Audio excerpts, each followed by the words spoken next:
Okay, let's talk about these amazing filters. First of all, we have filter number 1, which is a low-pass filter. It's a 24 decibel per octave low-pass filter based apparently on the Prophet 5 filter. Let's have a listen. Here's the filter cutoff.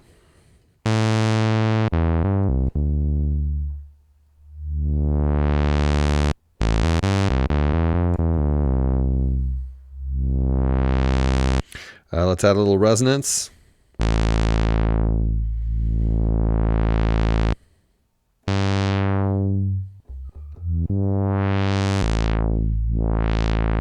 A little bit more. Wow.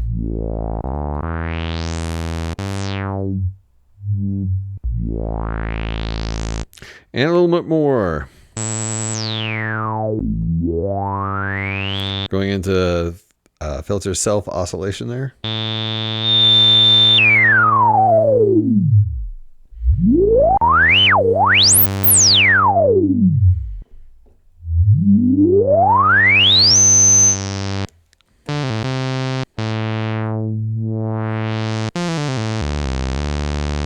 Okay, so that is the first filter. Let's have a listen to the second filter. Now, the second filter is a 12 decibel per octave based upon Tom Oberheim's SEM filter.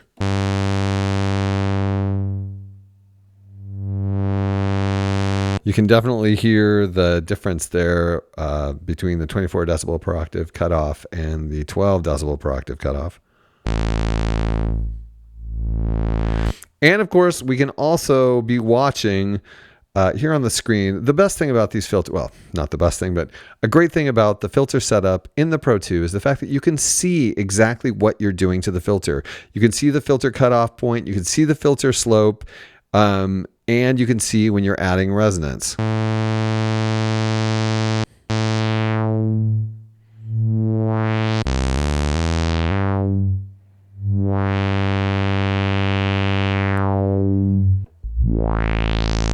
It has that great, gritty 12 decibel per octave filter sound. Found on so many synthesizers like, for example, Yamaha, vintage Yamaha synthesizers, vintage Korg synthesizers.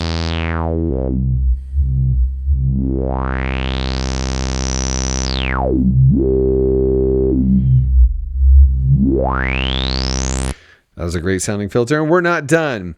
We also have the ability to make it a high pass filter. And now you can see the high frequencies are present and the low frequencies are cut out.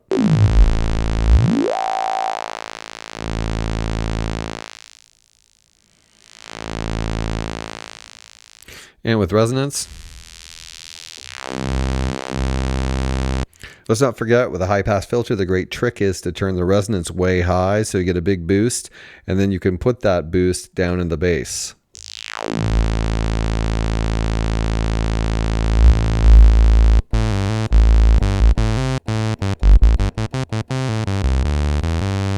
So that's a great trick you can use, and here you can see exactly why, because it's putting that boost in the bass frequencies. But that's a great sounding filter. You also have notch.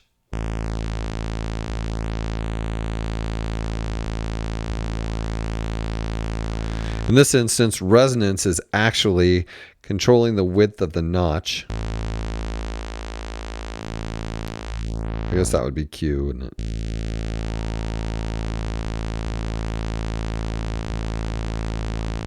Definitely some cool effect possibilities with the notch. And the thing that you're not probably able to tell from what I'm doing here is that this is continuously variable from low pass to notch to high pass. Watch.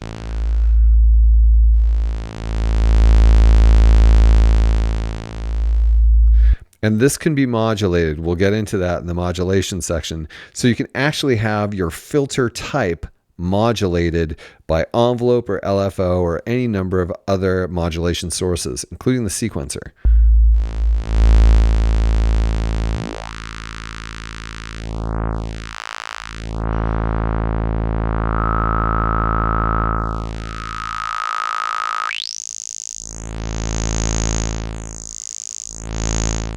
So the second filter is super powerful. And we haven't even talked about the fact that you also have band pass.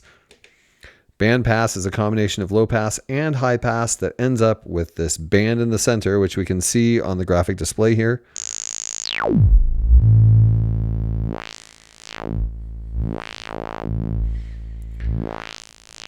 An excellent filter noise.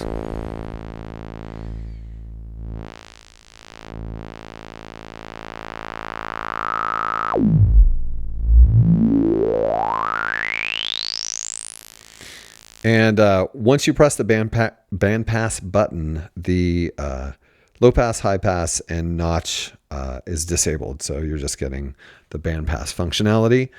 And that's cool. But we still have not scratched the surface of the possibility of this filter.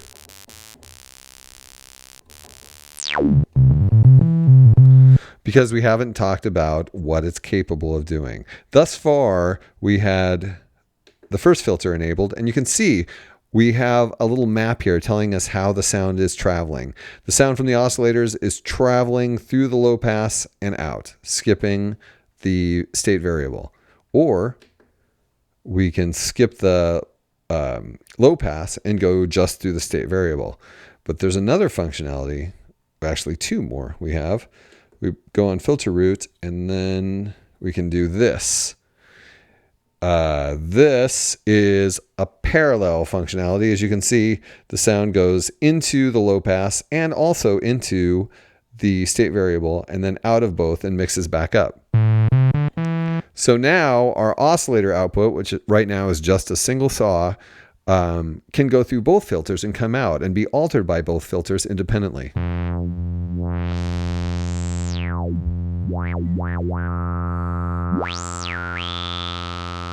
You can hear the first filter staying the same as I'm manipulating the second filter.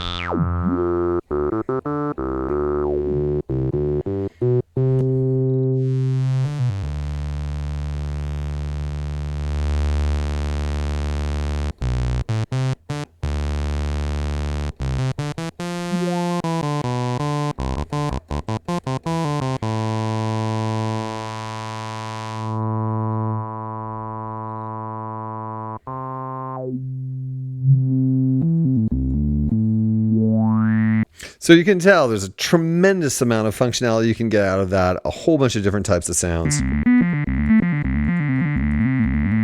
And that's not all. We also have the serial routing.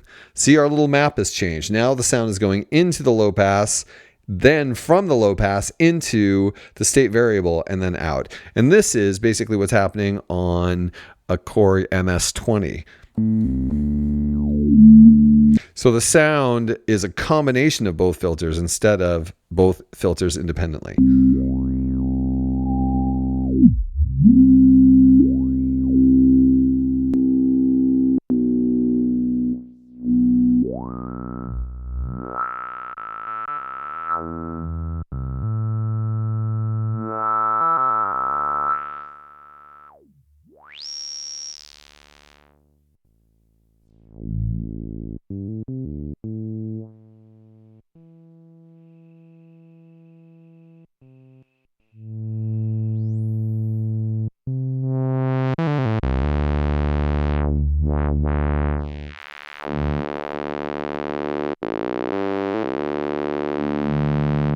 So you have the ability to really shape your sound through both filters.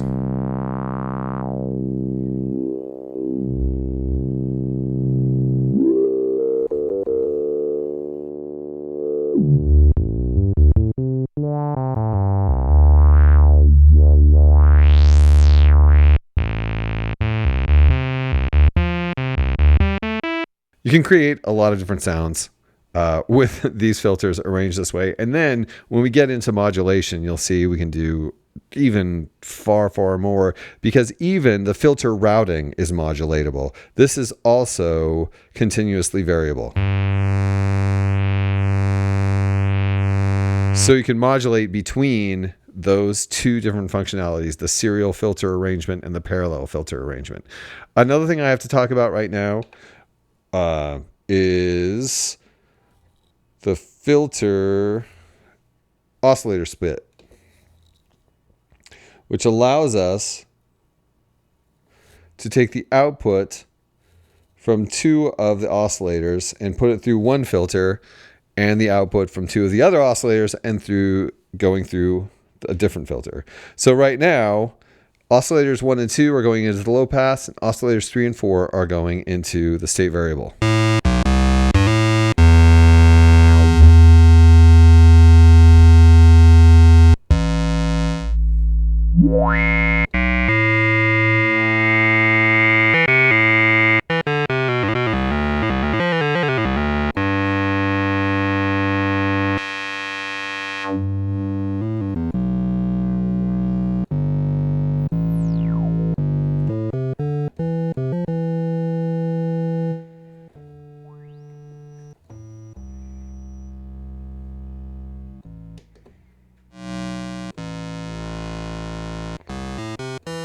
So now the output from oscillators 1 and 2 is going into the filter, the low pass filter's input, and the outputs from oscillators 3 and 4 going into the state variable filter.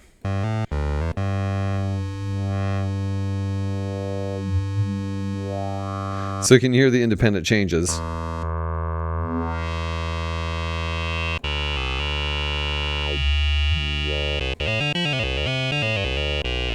And you can imagine, with all of the different waveform possibilities, all of the different frequency possibilities, and then all of the individual ways that they're going to interact with these individual filters, you can get some really unique sounds, which we'll cover.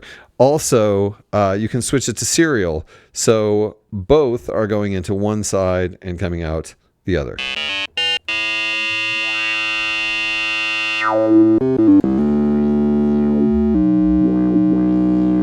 But yeah, the oscillator split thing is really cool because you basically can create 2 different timbres.